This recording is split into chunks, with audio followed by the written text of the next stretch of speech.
आप सभी मित्रों का हमारे प्रशस्त एकेडमी चैनल पर हार्दिक स्वागत है। आज हम आदिकाल के 25 प्रश्नों का अभ्यास करेंगे। सरहपा का समय कब माना गया है? सरहपा का समय कब माना गया है? 769 ईस्वी, 700 ईस्वी, 600 ईस्वी, 789 ईस्वी। तो सरहपा का समय 769 ईस्वी माना गया है और ये राहुल सांकृत्यायन के द्वारा माना गया है और यह सर्वमान्य समय है। बौद्धोगान दोहा का प्रकाशन वर्ष क्या है? 1945 ईस्वी, 1940 ईस्वी, 1916 ईस्वी या 1928 ईस्वी। तो बौद्धोगान दोहा का प्रकाशन वर्ष 1916-17 ईस्वी माना जाता है और इसके संपादक कौन हैं? हरि प्रसाद शास्त्री।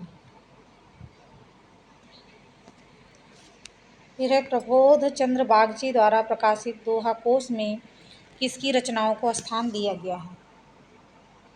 सरहपा, कण्हपा, तिलोपा, एक दो या सभी को? तो इनमें सभी को स्थान दिया है। प्रबोध चंद्र बागची द्वारा प्रकाशित दोहा कोश में सरहपा, कण्हपा और तिलोपा की रचनाओं को सम्मिलित किया गया है। तो ऑप्शन 5वां सही हो जाएगा। विषय पंजिका किसकी टीका है? दोहा कोश की, चर्यापद की, महामुद्रा गीत की या तत्व स्वभाव की? तो दोहा कोश जो है वो दोहा कोश की टीका विषय पंजिका है। दोहा कोश किसकी रचना है? सरहपा की। सिद्ध में रहस्यवाद किसमें पाया जाता है? सरहपा में, सबरपा में, कण्हपा में या लुइपा में? तो कण्हपा में पाया जाता है। इसका शुद्ध रूप है कण्हपा। दोहा चौपाई के प्रथम प्रयोक्ता माने जाते हैं? सबरपा, कण्हपा, सरहपा या सभी? सरहपा जो है वो दोहा चौपाई के प्रथम प्रयोक्ता माने जाते हैं। रत्नाकर जोपम कथा का संबंध किससे है? जैन से, सिद्ध से, रासो से या वज्रयान से? रत्नाकर जोपम कथा का संबंध वज्रयान से माना जाता है। रामचंद्र शुक्ल की पुस्तक के अनुसार नाथ में था का अर्थ है ईश्वर, अनादि रूप शिव, भुवन त्रय की स्थापना का कारण। था का अर्थ जो है वो भुवन त्रय की स्थापना का कारण है, जबकि नाथ में ना का अर्थ जो है वो है अनादि रूप।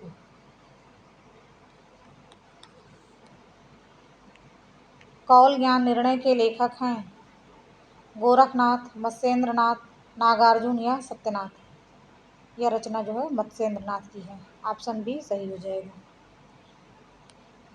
इनमें कौन सी रचना गोरखनाथ की नहीं है? प्राण संकली, ज्ञान तिलक, ज्ञान बोध, आत्मबोध? प्राण संकली भी है, ज्ञान तिलक भी है, आत्मबोध भी है, जबकि ज्ञान बोध इनकी रचना नहीं है। आक्रोश का पहला स्वर सरहपा में ही दिखाई देता है। यह कथन किसका है?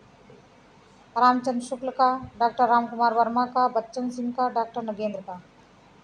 ऑप्शन सी सही होगा। बच्चन सिंह का कथन है सरहपा के लिए।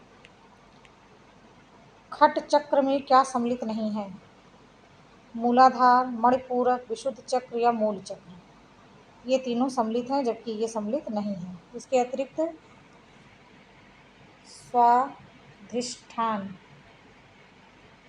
स्वाधिष्ठान,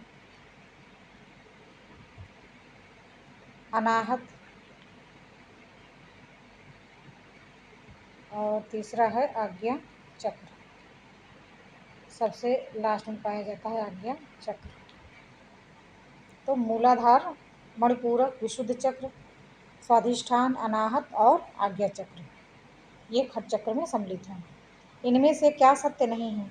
सिद्ध निर्गुण उपासक थे, सिद्ध शास्त्र के ज्ञाता थे, ज्ञाता सिद्ध गृहस्थ जीवन के अनुयायी थे। सिद्ध अनुभव पर ज़्यादा ध्यान देते थे। सिद्ध जो है वो शास्त्र के ज्ञाता नहीं थे। ऑप्शन बी इसमें सही है। सिद्ध शास्त्र के ज्ञाता नहीं थे, बल्कि वो शास्त्र के विरोधी थे। शास्त्र के विरोधी। आचार्य शुक्ल ने वीर गाथा काल में अपभ्रंश की 4 रचनाओं में किसे सम्मिलित नहीं किया है? विजयपाल रासो, हम्मीर रासो, बीसलदेव रासो, कीर्ति पताका।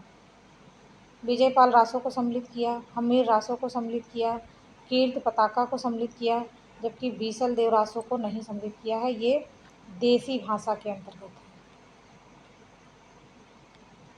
देसी भाषा में 8 और अपभ्रंश में 4 रचनाओं को उन्होंने रखा था, बल्कि कीर्ति लता है।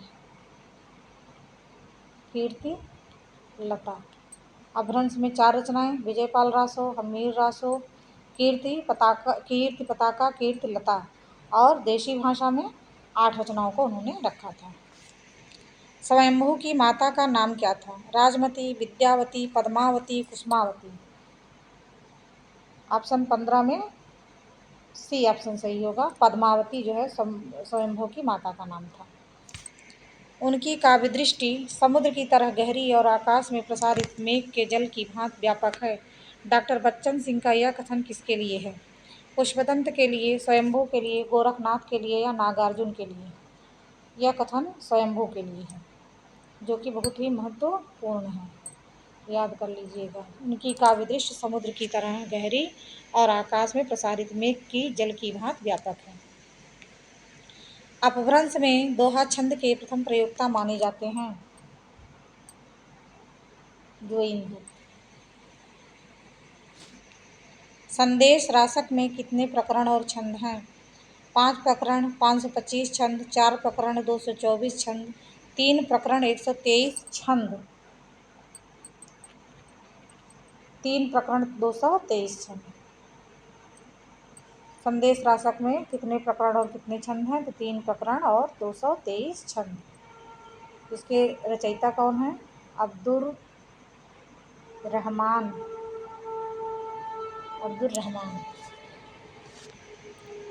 रासलीला का आधार ग्रंथ माना जाता है संदेश रासक को, परमार्थ प्रकाश को, उपदेश रसायन रास को, सभी को। तो ये जो है उपदेश रसायन रास, ये जो है रासलीला का आधार ग्रंथ माना गया है। पूछ रहा है कि नेमिनाथ फाग किसकी रचना है? राजशेखर सूरि की, विनय चंद्र सूरि की, जयदेव मुनि की या रामचंद्र सूरि की? नेमिनाथ फाग जो है वो राजशेखर सूरि की रचना है। विनय चंद्र सूरि की कौन सी रचना है? नेमिनाथ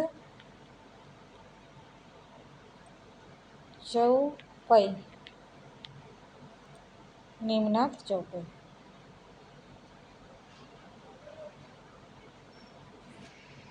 भावना संधि प्रकरण किसकी रचना है? विनय चंद्र सूरि की, हरिभद्र सूरि की,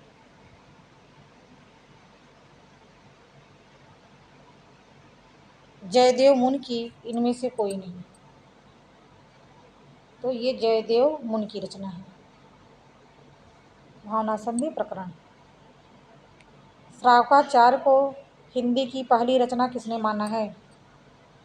गणपत चंद्र गुप्त ने, रामचंद्र शुक्ल ने, बच्चन सिंह ने या डॉक्टर नगेंद्र ने? तो डॉक्टर नगेंद्र ने।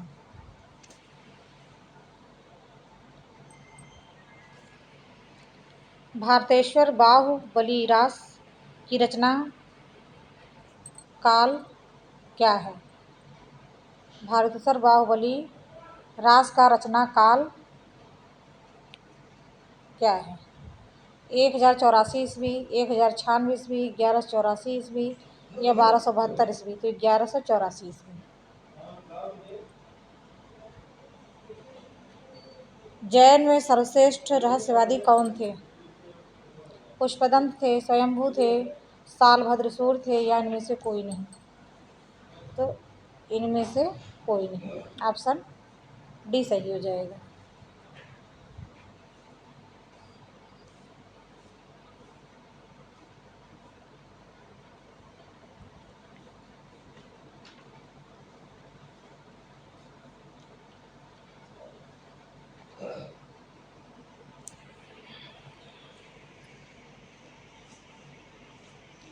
चंदन वाला रस में चंदन वाला रस में किस रस की प्रधानता है? करुण रस की, श्रृंगार रस की, वीर रस की या अद्भुत रस की?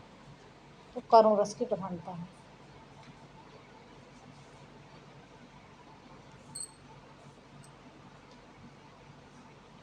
चौपाई छंद में 12 मासा का वर्णन किस ग्रंथ में पाया जाता है? नेमिनाथ रास में, नेमिनाथ रास, नेमिनाथ चौपाई में, रेवंत गिरिरास में या पार्श्वचरित में? तो नेमिनाथ चौपाई में 12 मासा का वर्णन पाया जाता है चौपाई छंद में। इस प्रकार से हमारे 25 प्रश्न पूर्ण हुए और ये बहुत ही महत्वपूर्ण प्रश्न है। धन्यवाद।